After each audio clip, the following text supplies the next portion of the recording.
Welcome to Novara Live. I'm Michael Walker, and today I'm joined by David Adler from the Progressive International. I understand you're speaking to us from Paris today. I am, and it's been way too long since you had me on the show, Michael. It's great to see your face, and it's great to be with you all this evening. Great to have you back on. David Adler is usually based in Mexico City. We're going to be talking about Mexico at the end of the show. And we're also going to talk about the latest from the US presidential election. As the Israeli siege of Northern Gaza continues for a 12th day, Oxfam and 37 other aid humanitarian organizations have issued an urgent statement saying this. The Israeli forces' assault on Gaza has escalated to a horrifying level of atrocity. Northern Gaza is being wiped off the map under the guise of evacuation. Israeli forces have ordered the forced displacement of an estimated 400,000 Palestinians trapped in northern Gaza, including Gaza City. This is not an evacuation. This is forced displacement under gunfire. Since October the 1st, no food has been allowed into the area, and civilians are being starved and bombed in their homes and their tents. Hospitals, already overwhelmed, are being ordered to evacuate. They are running out of fuel and essential supplies, while doctors and nurses battle to save lives with what little they have left. The wounded flood in, children, older people, victims of Israeli airstrikes, but with no resources to treat them. So this is something we've become familiar with during this conflict. You've got these statements coming out, which, if you didn't know better, you'd say they sound a little bit hyperbolic, right? But these are from the most really moderate, mainstream charities in the world. And the reason they sound so extreme is because what's going on is incredibly extreme. On Monday, of course, Biden sent a letter to Israeli leaders demanding they take steps within 30 days to improve the humanitarian situation in Gaza or risk the supply of US weapons being affected. Of course, in 30 days' time, the US election will have already happened.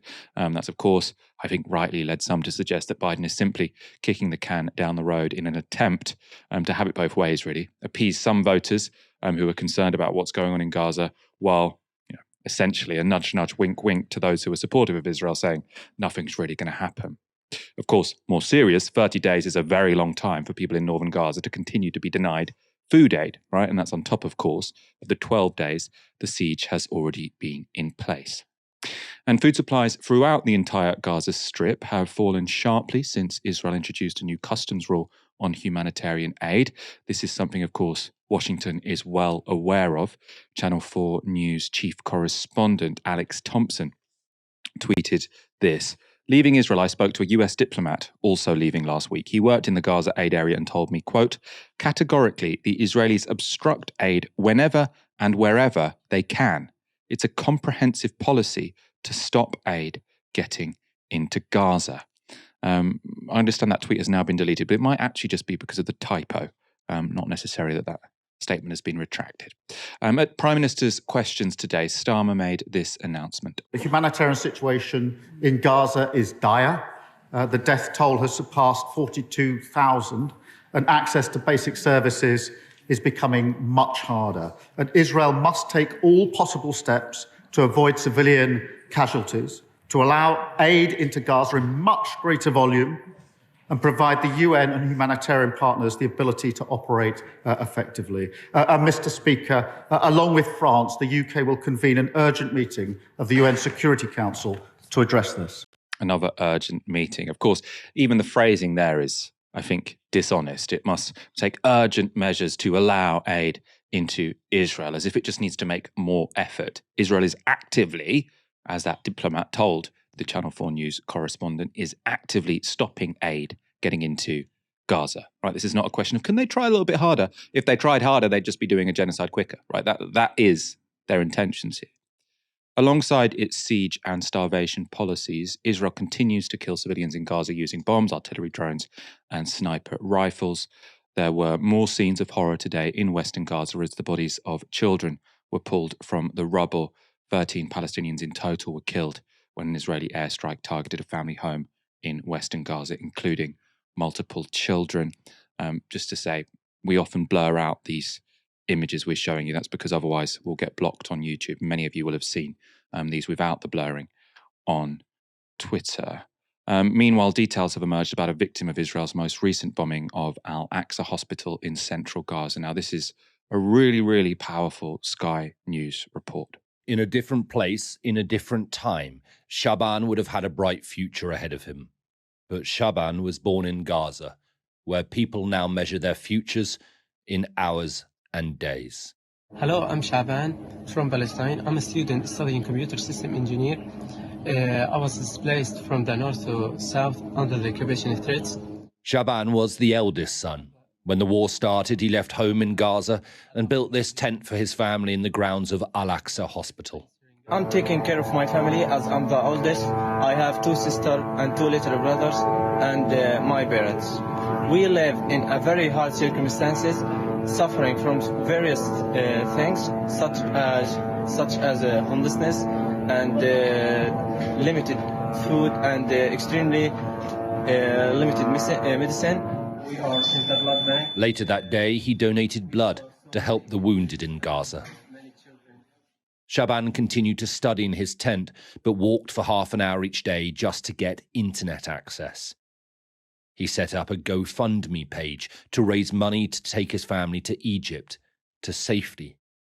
Then, 10 days ago, he was injured in an Israeli strike while sleeping in a mosque. Shaban was still recovering when another Israeli airstrike hit the hospital grounds on Sunday night and his tent caught alight. We are about to show you an image from the final moments of his life. With a drip still attached to him, his arms reached out and then went rigid in agony as the fire engulfed him. Shaban was burned alive. His mother, Adler, was also trapped and died next to her son in the inferno. Shaban was on fire. My father was busy with my younger brother, so I couldn't help but run towards Shaban to try to help him. People stopped me from getting close to the danger, saying the civil defense was on its way to put the fire out. I kept saying, "But my brother's on fire, my brother's on fire. Please let me go." They wouldn't let me. My brother was burning in front of my eyes, and I couldn't do anything to help him. It's an indescribable feeling. No one in the world can understand it. Can you imagine seeing your loved ones die in front of you? Your brother, your role model in life, your mother, your rock and caretaker. Just that sequence of events is just so difficult to listen to. Saying, this guy trying really hard to get his family out. He's in hospital because he was already bombed when he was sort of sheltering in a mosque. He goes to hospital and then, as you heard there, he gets burnt alive. We should say we were very critical of Sky News on Monday because they have a habit of not really naming the Palestinians who were killed, and then they sort of went to great effort to name 4 Israeli soldiers who were killed. Credit where it's due. I think that was a really moving report they created there. Israel is also continuing to bomb Lebanon. An airstrike on a local government building in the southern Lebanese town of Nabatea has killed at least 6 people, including the town's mayor. The local sources have told Al Jazeera that the building was hosting a regular civic meeting and that there was a concentrated period of Israeli airstrikes, not only on the mayor's meeting, but also surrounding residential buildings. At least 15 people have been killed in another Israeli airstrike on the southern Lebanese village of Kana, which targeted a healthcare center and residential buildings. Kana previously suffered Israeli massacres in 1996 and 2006. After coming under heavy Israeli bombardment for almost 2 weeks, the Lebanese capital of Beirut had experienced a reprieve beginning on the 10th of October. And US State Department spokesperson Matt Miller was asked about this. There are specific strikes that it would be appropriate for Israel to carry out. But when it comes to the scope and nature of the bombing campaign that we saw in Beirut over the past few weeks, it's something that we made clear to the government of Israel we had concerns with and we were opposed to. So I said that statement was made after Beirut hadn't been bombed for a few days. A few hours after that statement, Israel resumed bombing the southern Beirut suburb of Dahiyeh. So potentially them showing the world they do not care what the Americans are telling them, at least what the Americans are telling them in public. It might well be the case that in private there's a bit more of a nudge, nudge, wink, wink, because clearly the White House doesn't have much of a problem with what Israel is doing. Otherwise, it would have stopped them many months ago. The IDF has meanwhile released a video it claims shows the demolition of Hezbollah tunnels in southern Lebanon. Lebanese officials, though, say the clip shows the destruction of a village called Mabib, home to a 2,100-year-old religious shrine.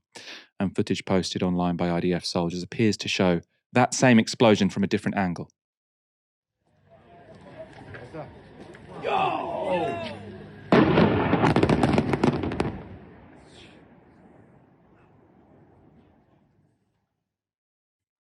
Now, if you've looked at those images of Gaza where the whole, all the buildings have been destroyed, you'll remember that every time there was one of those bombs, every time there was a controlled demolition, the Israelis would say, oh, this is just Hamas tunnels. So now they're going to another country and blowing it to smithereens when they say, oh, these were just Hezbollah tunnels. I think we should treat that with the skepticism and cynicism, really, that it deserves. Lebanese Prime Minister Najib Mikati has accused the international community of being deliberately silent about Israeli strikes that have killed civilians and, as we've talked about many times over the past few days, attacks on peacekeepers. David, what's your interpretation on this letter from the White House? They've said we've given you a 30-day warning. Can you please try a bit harder not to kill so many people, I suppose? Michael, I'm just speechless. I mean, who knew that Sky News could, give a segment that was in its way so powerful? I mean, nothing can be said. I've seen a lot of people find solace in the idea that this image of his burning patient will be iconic and seared into our memories. But I have to bring a dose of realism to that, I think, rather quixotic view of these images. We'll remember that back in 2015, 10 years ago, we had an image of a young 3-year-old child washing up on the shores of Greece as a kind of defining moment for Europe's migrant crisis. But this did nothing to change the trajectory of the militarization of Europe's borders, or the construction of concentration camps on its southern periphery. And I worry, too, that as we've spoken about in this program many times, Michael, that it's just this bombardment of the most savage images that are desensitizing us in these ways. And I just am speechless in the face of it. And then on top of that, to layer the cynicism of this White House gesture, of this 30-day period, as if we are so stupid as to not know how much of a kick in the can into the tall grass that actually represents. As if we took this leaked letter as some significant gesture when no material flows of goods and weapons, no amount of diplomatic support has actually been taken off the table for Israel. I mean, what can be said? And I want to also emphasize the failure of other governments around the world. This is, of course, uniquely facilitated by the US and much more pathetically, flaccidly, and ultimately disdainfully by the United Kingdom, which reaps, has no significant control over this entity and acting out this genocide, but still provides all the diplomatic material cover that it requests. But there is still a failure. There is still an utter failure on behalf of this international community. I put that in quotes, principally of Israel's top military partners, of course, concentrated in the G7. But I think of leaders across the world who are still not yet taking the steps that are necessary to isolate, to sanction, to boycott, to apply universal jurisdiction, to say, for example, that Netanyahu will be, tried here, or should he step foot off a plane. So I feel a tremendous sense of despair. I'm struggling a lot when you put these questions to me about White House policy, and seeing that disgusting vampiric face of our State Department representative come out again and defend an indefensible policy, a sense of real hopelessness and clinging to shreds of others' courage in the face of this genocide. Yeah, I mean, on the issue of that image, it was of Alan Kurdi, wasn't it, the 3-year-old who'd drowned in the Mediterranean. I mean, that did have some impact on policy, because Germany allowed sort of over 1 million Syrian refugees into the country. I know what you're saying. It didn't sort of last into the long term. Europe has once again militarized its borders. But that was a significant short-term effect, and it still feels as if we haven't seen any significant, even short-term effect when it comes to the images which are being broadcast from Gaza. However horrific what we see gets, the policy in the short term, in the medium term, in the long term from our government seems to be exactly the same. Beyond, I mean, these sort of pathetic maneuvers like sanctioning a small group of Israeli settlers as if they're the real enemy. I mean, I don't get me wrong, I think they're an enemy, but if they're the real enemy, not the government who has as its policy a greater Israel in settling the West Bank and who is actively carrying out the genocidal war against people in Gaza, say, oh, well, you know what, we're going to put some sanctions on this one niche, extreme group of guys because they're the real problem. The real problem is very clearly the Israeli government, right, and its state. They're the people killing everyone. These settlers, yes, obviously they're an enemy.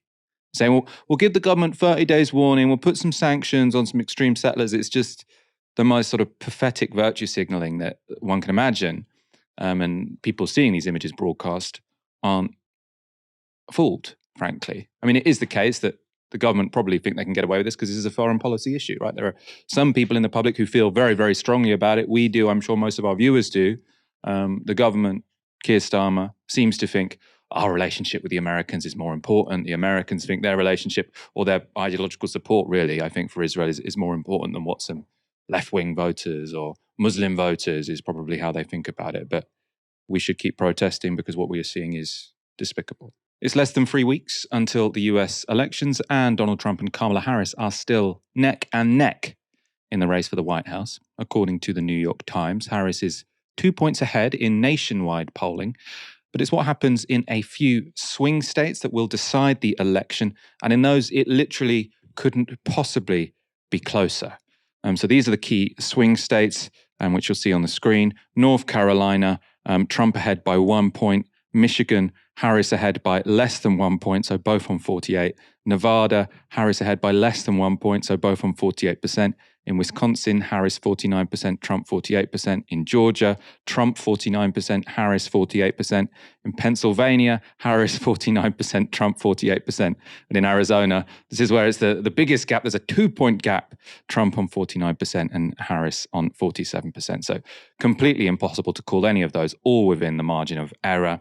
And there's some helpful modeling from The Economist, which very high tech, their state-of-the-art election model informs us that Kamala Harris has about a 1 in 2 chance of winning the election, and Donald Trump has a 1 in 2 chance of winning the election. So that's not particularly helpful for any of us. And of course, it would be a fool's errand to try and guess the outcome of November's vote. But beneath the headline voting figures, there are some clear divides which are worth talking about. Now, one of those is gender, as outlined here on NBC Montana. A New York Times Siena poll shows Kamala Harris leading Donald Trump among women 56 to 40%, but Trump leading Harris among men 53 to 42%. Trump saying this to women voters Monday: "You will be protected and I will be your protector." But also this last week, referring to Kamala Harris. That is one dumb woman. No, I don't want to be nice, Somebody said, you should be nicer. Women won't like it. I said, I don't care. Meanwhile, a Harris ad targeted at men falling flat. I'm a man. I'm a man, man. I eat carburetors for breakfast. I ain't afraid of bears. Critics calling it perhaps the cringiest political ad ever. This ad should have never aired. If you want to turn men the other way, this is how you do it. The gender divide isn't necessarily all that bad for Harris. That's because women tend to turn out in higher numbers than men. Obviously, you'd want support of both the majority of women and men. But if you were going to choose one of the genders, maybe it would be women. CNN had this analysis of how white women in particular could prove decisive. The GOP's margin among white women, look, Romney won him by 9, all right? Trump in 2016 won him by 6. You go back 4 years ago, Trump won him by 7. Look now, look how much lower Trump's margin is among white women. Look, he still leads, but it's well within the margin of error. It's just a point. He's doing 6 points worse than he did 4 years ago. In fact, he's doing the worst, if this holds, for a GOP candidate this century among white women, John. Well, how much do white women matter in the electorate? So this is the whole thing, right? How much do they matter? If you were to break it down, white women, white men, women of color, men of color, white women make up the plurality of the electorate. 36%. So, yesterday we were talking about those massive gains that Donald Trump was making among black men, black women. But the bottom line is they actually make up a considerably smaller portion of the electorate than white women do. So when we're talking about 5-6 point shifts, 7-point shifts in Kamala Harris's direction, we're talking about that among a major part of the electorate, and that can actually move the overall electorate more than ginormous shifts among a considerably smaller part of the electorate. So he's saying that, yes, black voters are a smaller part of the electorate than white voters and black men, an even smaller part of the electorate. But because this will be an incredibly close election, every voter group will count. And Harris this week has been trying to shore up her vote among black men. Of course, this group is more likely to vote Democrat than Republican, but there are concerns this year that there's a swing to the Republicans, which, because it's so close, could make a difference. To try and reverse that, Kamala Harris has launched what she calls an opportunity agenda for black men. Not everyone's convinced. She says black men deserve a president who cares about making their lives better. They will support education, training, and mentoring programs that lead to good-paying jobs for black men, including pathways to become teachers. Protect cryptocurrency investments so black men who make them know their money is safe. Launch a national health initiative focused on the illnesses that disproportionately affect black men, and legalize recreational marijuana and create opportunities for black Americans to succeed in this new industry. David, what stood out to me here, because I suppose it was a bit of a mystery to me, is there any data showing that black men are especially invested in crypto? If you're going for this key voter group, is that what you say? You say, well, protect the crypto accounts of black men. The whole thing is so humiliating. I mean, there's these weird, you have these polar opposite perspectives on the president election, where there's one perspective that says, can you believe how much the Democrats are struggling against this clown, felonious clown and outright misogynist who presided over, a horrible pandemic and the destruction of a significant proportion of the US American economy. And then there's this other, we might call it a copium perspective that said, actually, this is really hard. Actually, this is an easy anti-incumbent election for Republicans to win. And the Democrats are actually putting forward a really impressive campaign. And on the latter perspective, you see these ads that are cooked up in the most deranged laboratory, disconnected entirely from reality. The I'm a man, I eat carburetors for breakfast type ads. You see these policies rolled out that are about protecting cryptocurrency investments from Black Americans. And you just think, this is demented. I mean, they have no actual relationship to the communities that they're intended to represent. And so the result is this perverse logic that runs counter to, again, the weirdly kind of Pollyannish presentation on CNN that you showed, Michael, which is that the Democrats will win if voter turnout falls. That's the simple logic. The U.S. needs to be a rainy day, thunderous rainstorms to prevent people from voting, and that's the Democrats' path to victory. Such is the nature of the class realignment, where sure, white women are becoming less Trumpist, but the more important observation about the broader demographic profile of this election is that poorer people at all of all ethnic groups, Latino, Black, and white, are all moving in a Trumpian direction, which is just a psychotic indictment, not just of the Democratic Party in general and their failure to provide policies that, of course, respond to real people's needs, but of specifically this campaign. I mean, to have sort of shrugged their shoulders against this and trotted out Barack Obama to scold Black men into voting for Kamala Harris, and then have Kamala Harris all of a sudden U-turn on what her policy was. I'm a Los Angelino, right? I grew up in LA, so I knew her in California when she was famous for her tough on marijuana, tough on recreational use of it. And, to see these very sudden jolted moves just shows, I think, reflects the real air of desperation in this campaign, that somehow, despite the vibrational boost they may have received some months ago, despite the endorsement from Charlie, they're really, really lost in terms of how to make a pitch that can undo some of the damage of that class and ethnic realignment at the sort of deeper undercurrents of electoral politics in the United States. I suppose some of that realignment has to do with Donald Trump's sort of unique economic policy platform for a Republican. Because he has a 50% chance of being a president, we should, again, I should say, we should take seriously what he's saying, what his policy platform might be. He was speaking for an hour this week to the editor-in-chief at Bloomberg News. It was a very interesting hour. I watched it on double speed, but it was very, very entertaining. I laughed out loud a fair few times. That's not to say I'd vote for the guy. Let's look at Donald Trump debating the editor-in-chief of Bloomberg about tariffs. So you talked a lot about tariffs. You look at the American economy, 40 million jobs rely on trade. It accounts for 27% of GDP. Okay. If you cut that off, that's also going to have an effect on many, many business people here. Yeah. Tariffs also have another side.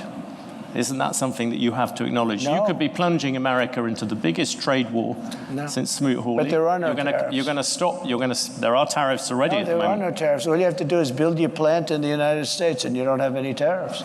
But people, a lot of places like this, there are a lot of jobs that rely on foreigners coming here. You're going to basically stop trade with China. You're talking about 60% on that, 60% tariffs on that. You're talking, as you said, 100, 200% on things you don't really like. You're also talking about 10, 20% tariffs on the rest of the world. That is going to have a serious effect on the overall economy. And yes, you're going to find some people who will gain from individual tariffs. The overall effect could be massive in terms of the economy. I agree it's going to have a massive effect, positive effect. It's going to be a positive, not a negative. Well, let me just I know how committed you are to this, and it must be hard for you to spend 25 years talking about tariffs as being negative, and then have somebody explain to you that you're totally wrong. It'll have a negative. It will have. The whole hour was basically like that. So you've got the editor-in-chief at Bloomberg. So basically a very conventional economic establishment type. He believes, I don't think without merit, by the way, that relative free trade is win-win. It's a positive-sum game. Donald Trump is saying, no, we need to, really jack up tariffs to force businesses to come and build their factories in the United States. The guy's saying there'll be high tariffs. He says there won't be tariffs if you build your factory here. Sort of very classic Trumpism. He was mainly saying there, and this has been his focus for a very long time, that tariffs would be necessary to bring back manufacturing jobs from China.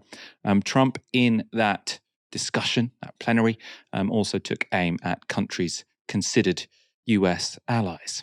I said to Angela Merkel when she was there, she's not there anymore, I wonder why, but when she was there, I said, Angela, how many Chevrolets do we have in Berlin? Why, Donald, you have none. He said, that's right. How many Fords do we have in Frankfurt? I don't know, none. I said, that's right. You know how many cars we have? Mercedes-Benz, BMW, and all of the different Volkswagen, millions and millions of cars.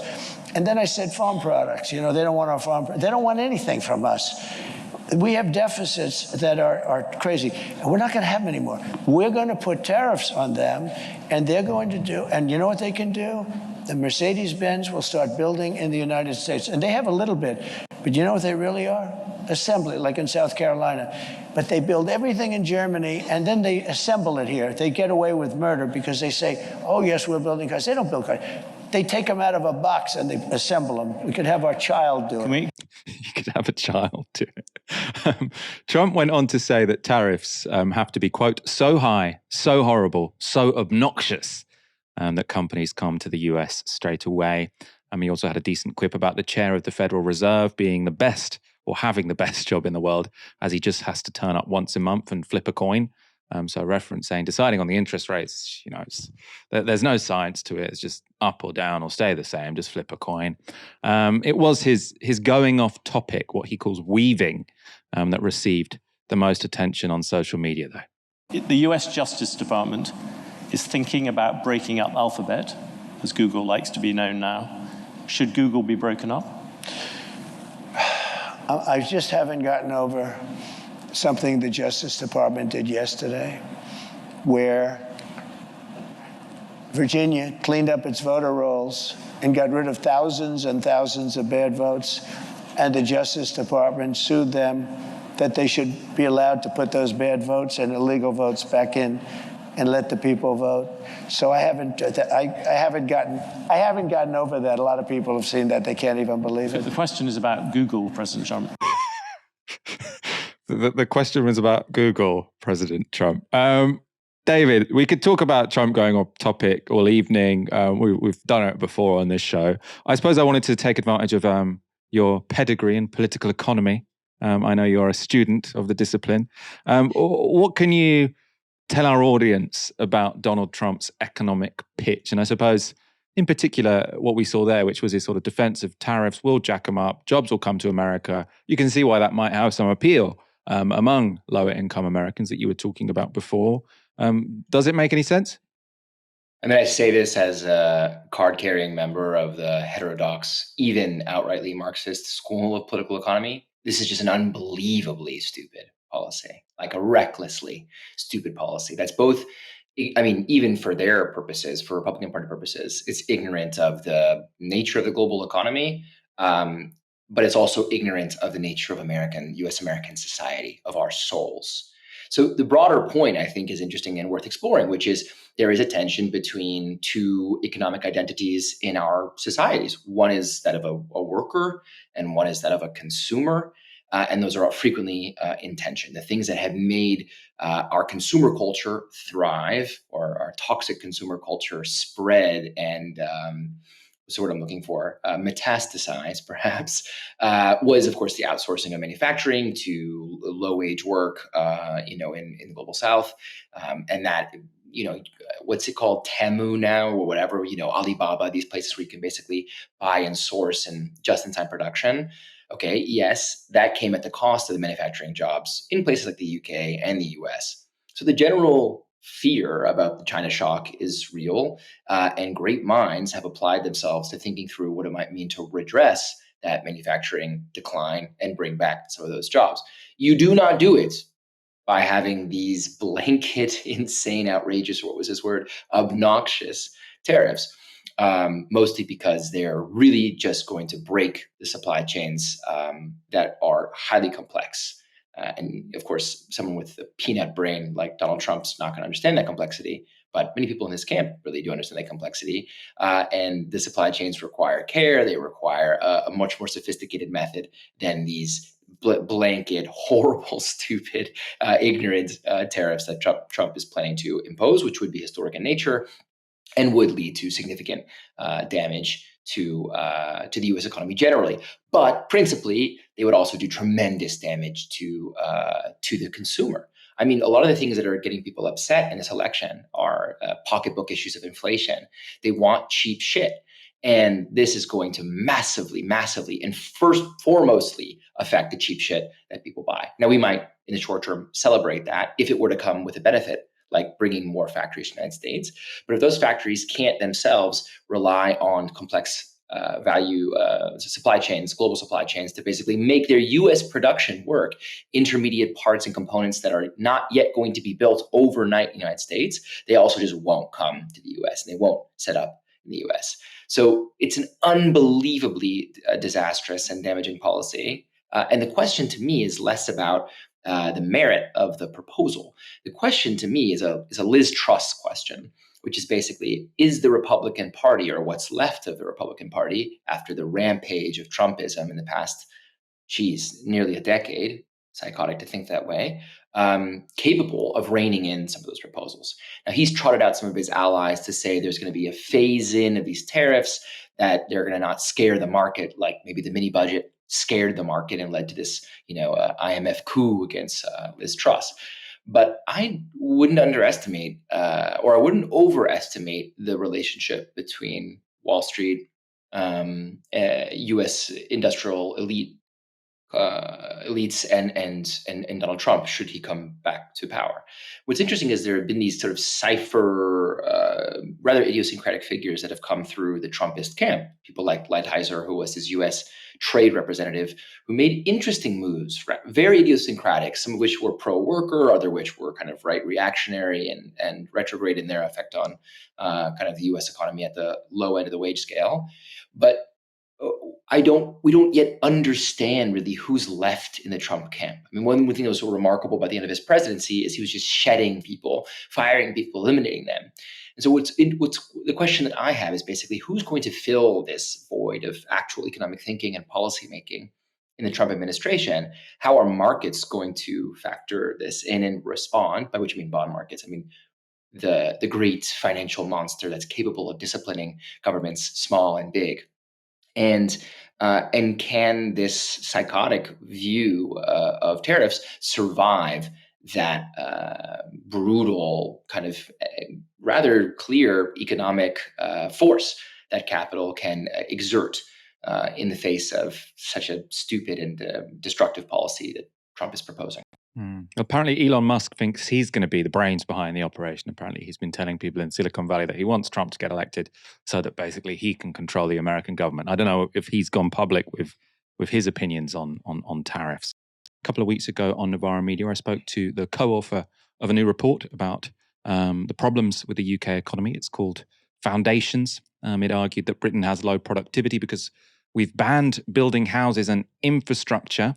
The report has been a big hit with Tory politicians. It highlights how it's twice as expensive to build trams in Britain than in France and 8 times as expensive to build high-speed rail. The authors also complained that despite a massively increased population, Britain hasn't built a new reservoir since 1992. If you'll have heard the interview, you'll know their answers to these problems focused on deregulation. But one economic historian isn't impressed. In the New Statesman, David Edgerton warns that we shouldn't be seduced by the myths of the economic right and accuse the authors of regurgitating bad history. I recently caught up with David to talk about his response to the Foundation's report. I think what they got wrong is what a lot of right-wing analysts of the British condition get wrong, is that they can't understand that the great moment of economic growth in 20th century British history, indeed in all British history, came between 1945 and the mid-1970s. It didn't happen in the time of the Industrial Revolution, it didn't happen in the late 19th century, it didn't happen in the interwar years, and it didn't happen in the Thatcher years either. So we had this great transformation in the middle of the 20th century. And it was in many ways led by the state, which really transformed the nature of British infrastructure, for example. And the writer are in deep denial about this. It doesn't make any sense to them that this was the moment of transformation. For them, it's the moment of decline. And they get very confused about the notion of decline. I mean, there's been a relative decline of the United Kingdom compared to the rest of the world from, I don't know, the middle of the 19th century.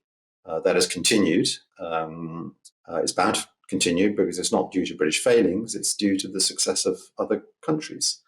But nevertheless, if you want to take the historical period in which British people got richer fastest and their lives were changed for the better fastest, it is the period from the late 40s through to the 1970s.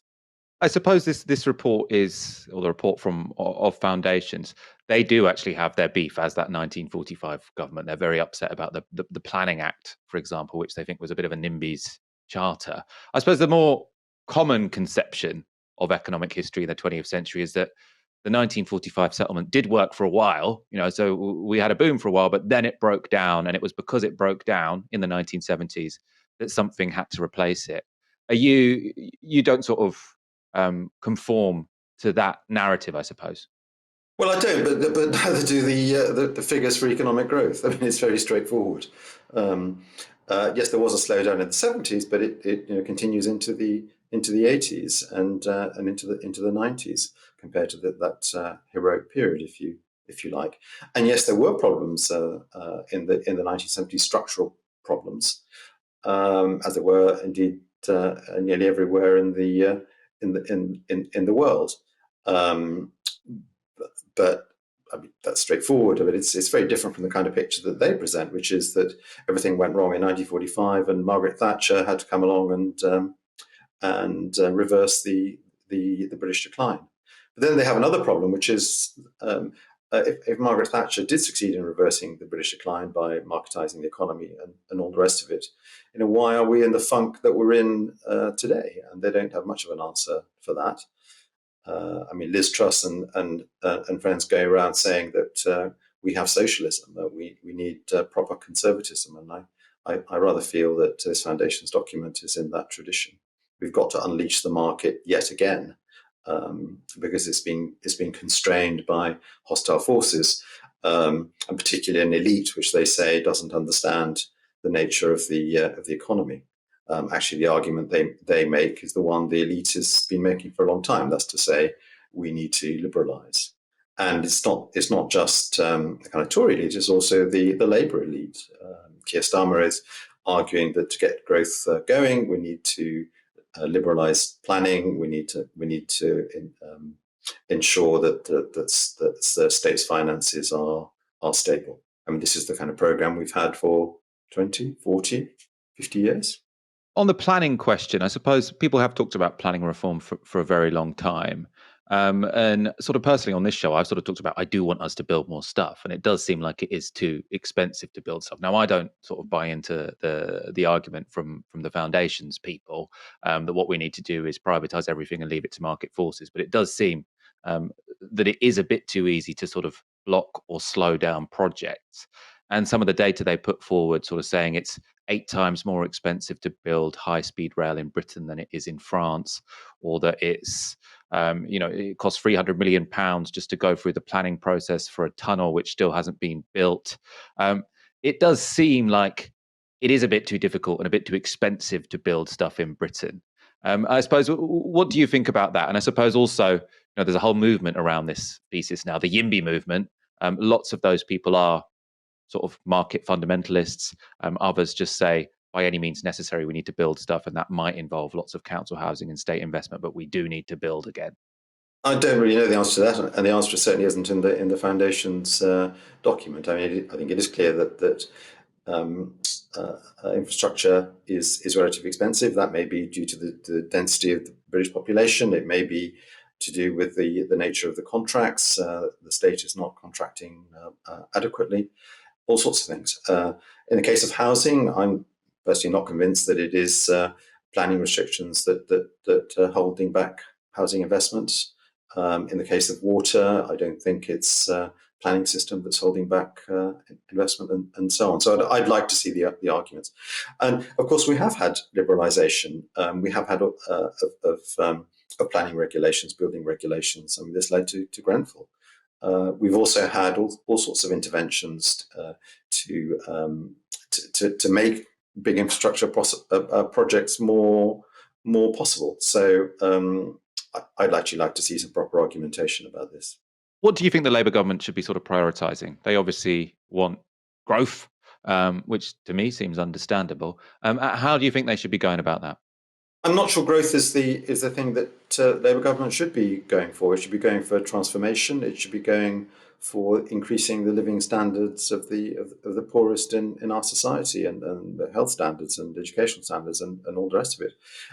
It doesn't follow that if we have growth, we'll have improvement in all those areas. We've had a disconnect actually between economic growth and its distribution at previous established shares.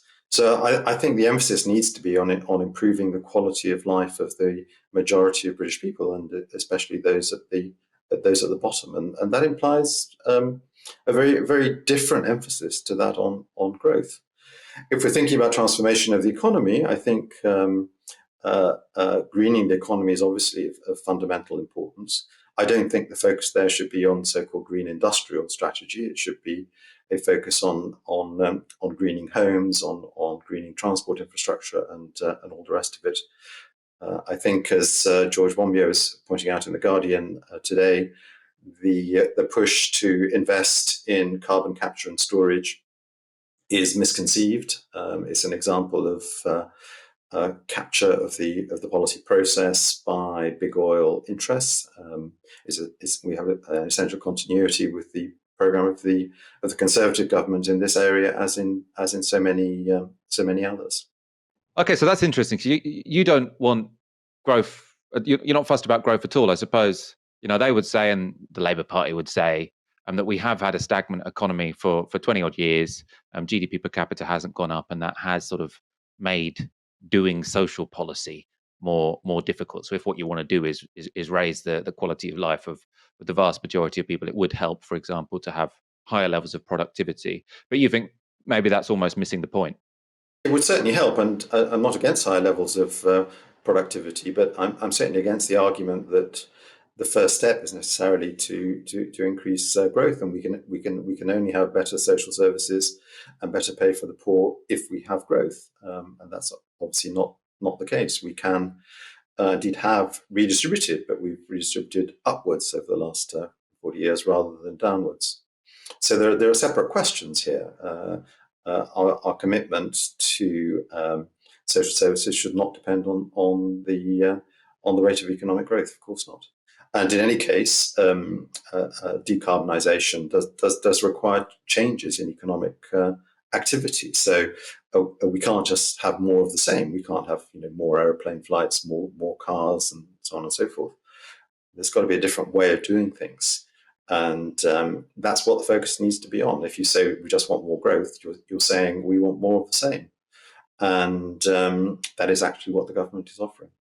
Given I've got David Adler as my co-host today, it's a good time to cover a story from 2 weeks ago that we didn't get time to cover. It is a big one, though. Mexico has a new president. A historic new era in Mexico, as Claudia Sheinbaum was sworn in as the nation's first female president. Sheinbaum, a 62-year-old climate scientist and a former mayor of Mexico City, started her 6-year term addressing a room of more than 100 high-profile invitees, including U.S. First Lady Jill Biden,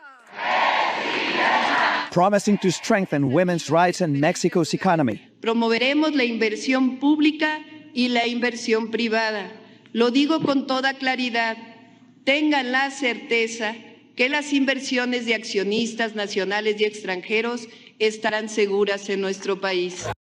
David, you're speaking to me from Paris, but you are a resident of Mexico City.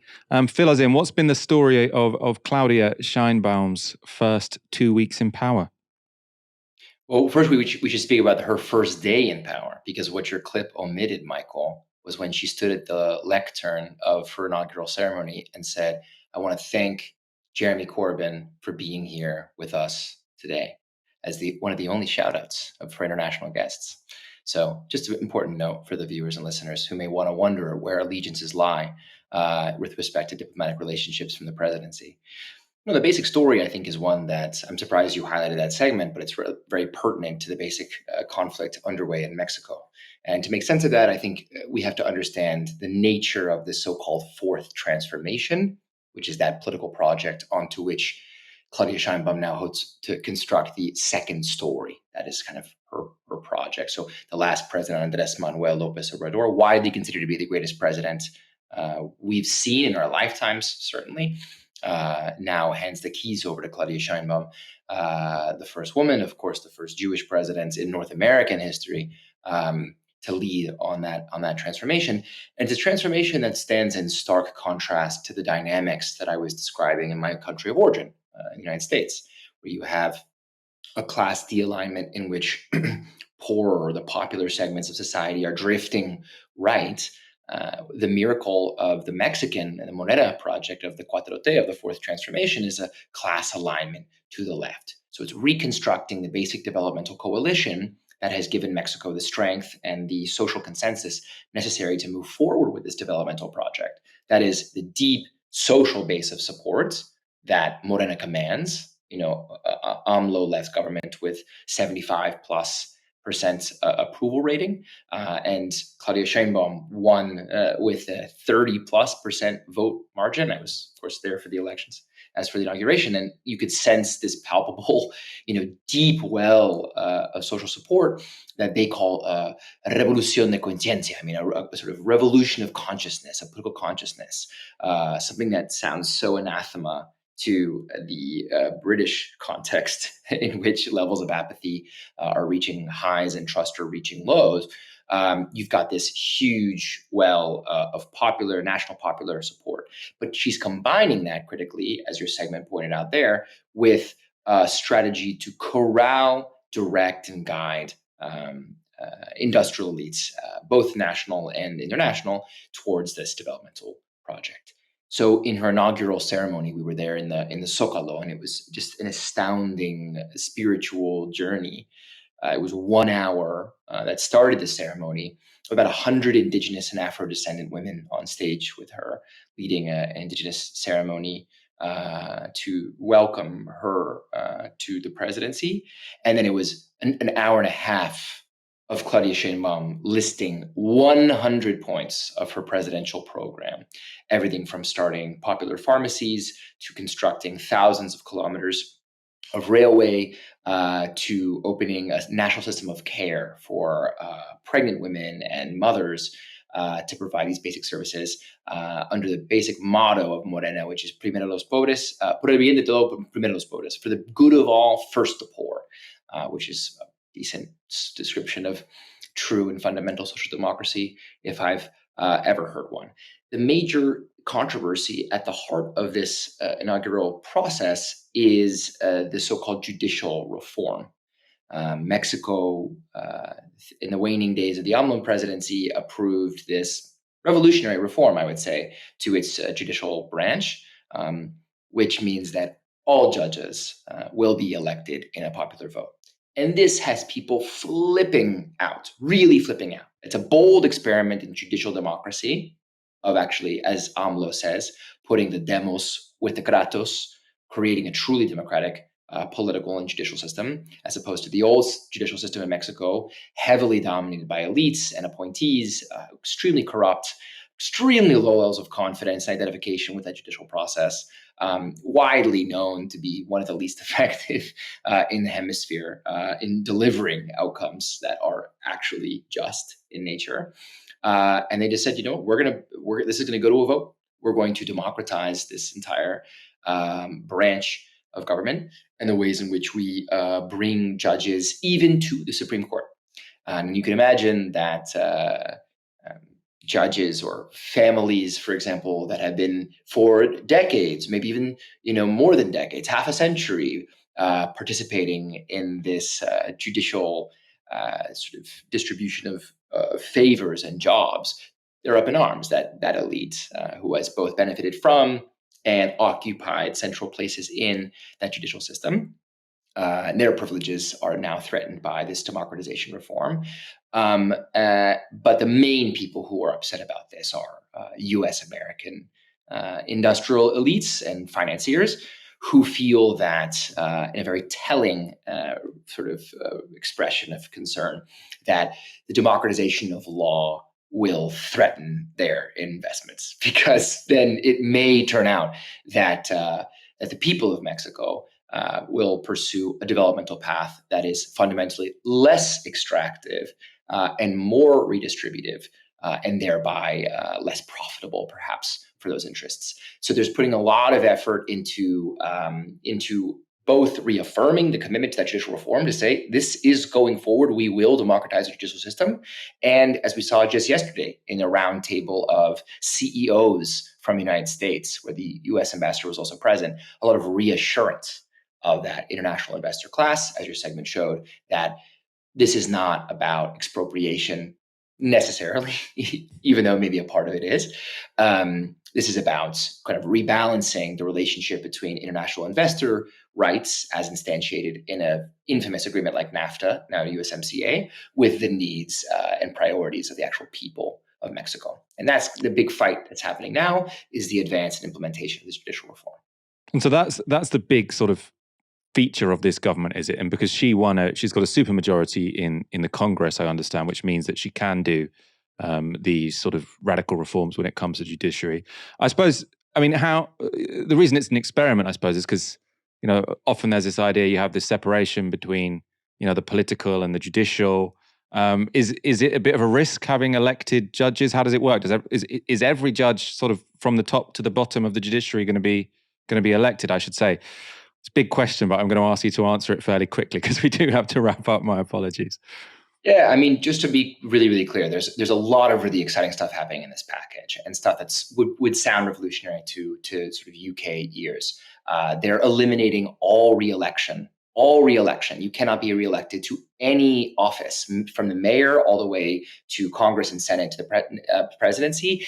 And they're eliminating nepotism. So neither you nor your family member can be elected to that post.